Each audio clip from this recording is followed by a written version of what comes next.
Hello guys, welcome to another stage in CorelDraw. So today we are going to be talking about some essential tools that can be used in CorelDraw. Now those essential tools are tools like which we have here, the transparency, and also inside here we have the shadow, the contour, the blend, distort, envelope, extrude, and the block shadow. So these are what we are going to be discussing today, which are the essential tools in CorelDraw. So before we continue, I want you guys to subscribe to my channel and also continue to stay updated. You can also share what you have in the comment section, and also I would like to share something with you guys, so you can still follow me up to the end of this video. By the end of the video I have something to share with you all, so let's get started. All right, so we are going to be talking about the essential tools. Now let's start with the shadow tool. Now with the shadow tool we can actually give either our text or our shape or whatsoever. We can actually give it a shadow. So now let's see how we can do that. So now we're going to be using this. Right, so I'm just going to be having this here, then let me give it red. All right, so around the outline. Okay, so I want to apply my shadow on this. I'll just click on my shadow, come right straight to the box, click on one end, then drag it to the other side. Click on one end and drag it to the other side. Is either I can click here and drag, or I click from up here and drag. Now I'm going to be using the side. I'll click here and drag right straight to the other end. Now I'm going to leave it. Now this is it. We've actually added a shadow. This is it right here. So now I can actually increase the transparency or decrease it from here. Just click and drag it. Now this is it. It has actually increased. So if you watch, the shadow is like it's actually spreading. So I can reduce it or increase it by coming up here. This is it here. So at times I just prefer to use 10. 10 is more better for me to use. I just use 10. All right, now so this is it. This is how we can actually apply the shadow. So let's say we want to change the color for our shadow. You just have to come right here, click on this, and then you can select any color of your choice. So all these are here for you to select. So this is how we can actually make use of the shadow in CorelDraw. Now let's move to the next tool, the contour. So now let's see how we can actually work with this. Now we are going to be using our text this time around. Now let me get the text here. Okay, so I'll be having this.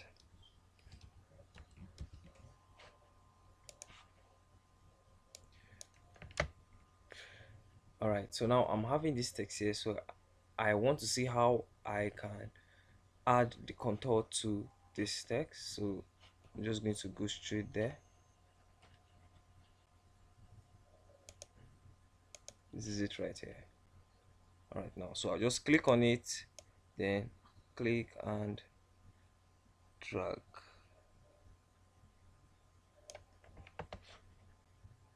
All right, so let me give it a white fill. Now this is it. So now the contour is actually allowing us to our text to have different step. I can also increase the step. If I click on it, go back to my contour, then I'll come here and increase the step. You see this? Now it's having 4 steps here. So all of these are still on YouTube, but they're having different steps with the contour. So I can also change the outline color here, which is this black. I can change it and change the fill here likewise. So this is how we can make use of our contour in CorelDraw. Now we're moving to the next tool, which is the blend tool. Wow, in fact I enjoy using the blend tool at times. Okay, so now let's see how we can make use of this blend tool.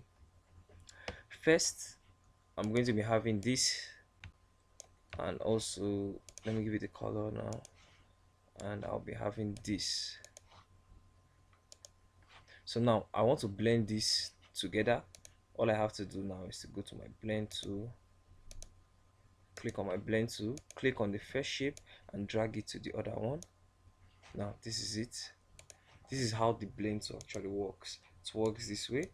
And not only this, the blend tool, there are other amazing things the blend tool can actually do. So we are going to see that. Okay, so let me just take this here. Now I'm going to be drawing something here. I'm going to be having this. Now I'm trying to derive something using the blend tool. So go copy and paste, then I flip it, arrange it. All right, let's say I'm having this here.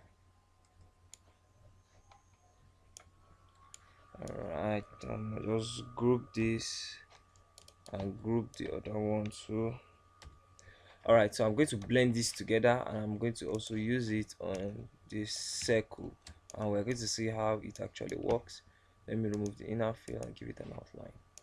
All right, so I'll use the blend tool now to blend these two together. Okay, let me give it an outline.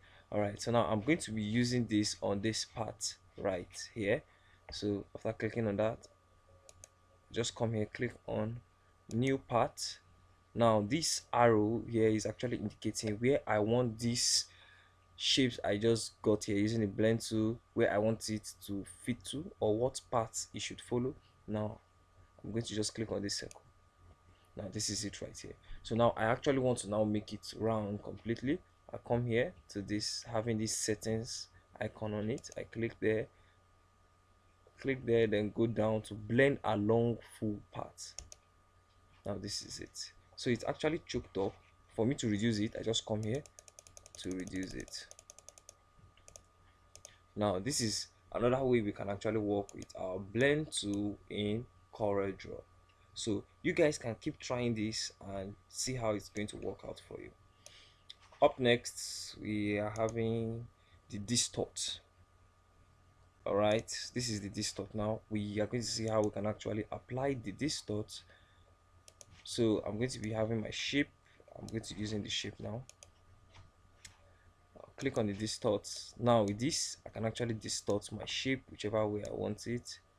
Just distorting it, moving it whichever way I want it. I can also click on this one to move it whichever way I want, or even this to move it whichever way. So this is how we can actually work with our distort. So let's say we actually want to clear the distortion. All we just have to do is to come here, this is it, clear distortion,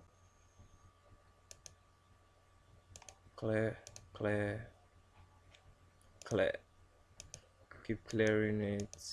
Good. So now this is where we actually started from. So this is how we can work with our distorts in CorelDraw. All right, so now we have next the envelope. All right, so we're going to be using our text this time around. I'm going to be having something here. I'm going to be having something like digital. Okay, I'll just make it bold, increase it a little. Now the envelope, you can use it in your text, in maybe trying to curve your text or move your text in a way you actually want it to be. Now this is how it works. I just go to the envelope. Now let's say I want this to be like this. Okay, maybe I want this like this. Just drag it, arrange it. All right, so now this is how the envelope actually works. You can move your text in an amazing way in which you want it to be. So let's say maybe you're designing maybe a flyer, and your title, you actually want to design it properly, like to make it real catchy, to make it real good. You can actually use the envelope, maybe arranging it whichever way you want. And also you need to continue to follow us for more, because I'm going to be releasing a video on how you can actually work with the envelope in designing or maybe manipulating a design. So just keep following us. All right, so now let's move to the next tool.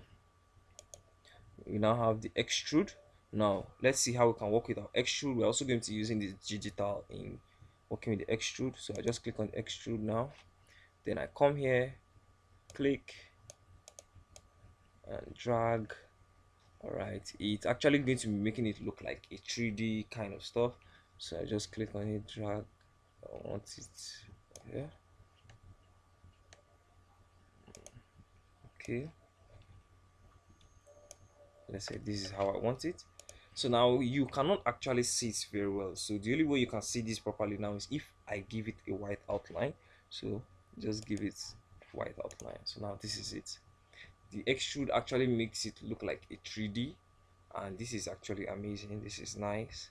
You can use it in any of your designs. So this is how the extrude actually works in CorelDraw. All right, so still up on some of the essential tools we can use. Now the block shadow. Now the block shadow, I don't actually use it all the time, but it's also necessary that we know how to use the block shadow. All right, so let me just quickly get another text right here. I'll be having YouTube. Then now I want to be using the block shadow. All right, so I want it to go this way. It's somehow similar to the extrude though, but there's still a difference. Then let me give it. Now this is it, the block shadow. So this is not actually making it look like a 3D though. So what you just have in front there, it's your text, then behind it is the shadow. Now you can extend the shadow to whichever way you want it, or you can arrange it to whichever way you want. That's up to you. So using the block shadow, this is how it actually works. You can remove it. Just click on this, or this rather, to clear it. You can click on it and drag it which way you want it to go. Now this is the block shadow. You can also change the color from here. Just click on this, then select which one you want, then give it the color. So that is how we can work with our block shadow. So now the final tool we are going to be talking about today, before I drop you guys what I promised, so it's the transparency. Now how do we use the transparency? Now at first, let's understand what the transparency means. It actually means making either your shape or your text or whatsoever transparent in your design. So I'm going to be having maybe an image. All right, let me show you how I actually use the transparency in my design. So I'm going to be getting an image here. Let me get that image, then we'll see one way we can actually work with our transparency. I actually do this a lot in most of my designs. All right, going to the downloads. This is my image now, so we want to see how we can work with the transparency. In fact, the way I actually use the transparency at times. So I'm going to be putting this right here. Now I want to blend this. Let me create my background. Double click on the rectangle tool, then I click on this. Now come to my transparency, click on the image, click, hold and drag down. Now it's actually going to make the lower parts transparent, that it can actually blend properly in the image. Now this is it. Good. This is how we work with our transparency. Maybe if we now want to change the way it's facing, you can just simply move this. And this is how it works. You can move this way, whichever way you want it to be, you can move it. So let's say you want to clear the transparency, you can just come here and click. So you can actually work with all of these. These are different ways you can use the transparency. You can actually use this to be like this. Just different ways you can use the transparency. So we'll just be using the normal one we are using. All right, so here now it's actually the way it's going to be transparent. This is the elliptical. If I click on this now, it actually makes the middle transparent. I can increase this, come here, click, make it wider to make it transparent. You can also use this if you wish. Whichever one you want, you can use them. So this is the one I want to use. So now let's say you are now having a design, maybe an image like this. Then I have my background, and I can then add a black here. and this is it. If you watch now, it's actually now blending with the background. So these are some of the ways I actually work with the transparency tool in making my image blend with my background. Then I can use it in my design. So these are the essential tools we are to be talking about today, right from the blend, the extrude, the envelope, the drop shadow, and all of that. So this is where we are going to stop for today. But before I leave, I told you guys I'm going to be sharing something with you. Now, all you just have to do now is go straight to my description and click on the link you see there. It's on how you can actually download CorelDraw 2020. In fact, it's so easy. All you just have to do is click the link, it opens, you just download it, the setup, everything is there for you. You can easily get CorelDraw 2020 in your laptop. But first, before doing that, you just need to maybe uninstall the one you're having if you no longer use it at, or if it's outdated. If you need to update it to 2020, you can do that because I'm actually using 2020. So that is what I have to share with you guys today. Just go straight to the description below and hit that link. So I'm going to see you guys in our next class. Do not forget to subscribe. Also continue to share my videos and let others also enjoy what you're enjoying today. So see you guys in our next class and stay safe.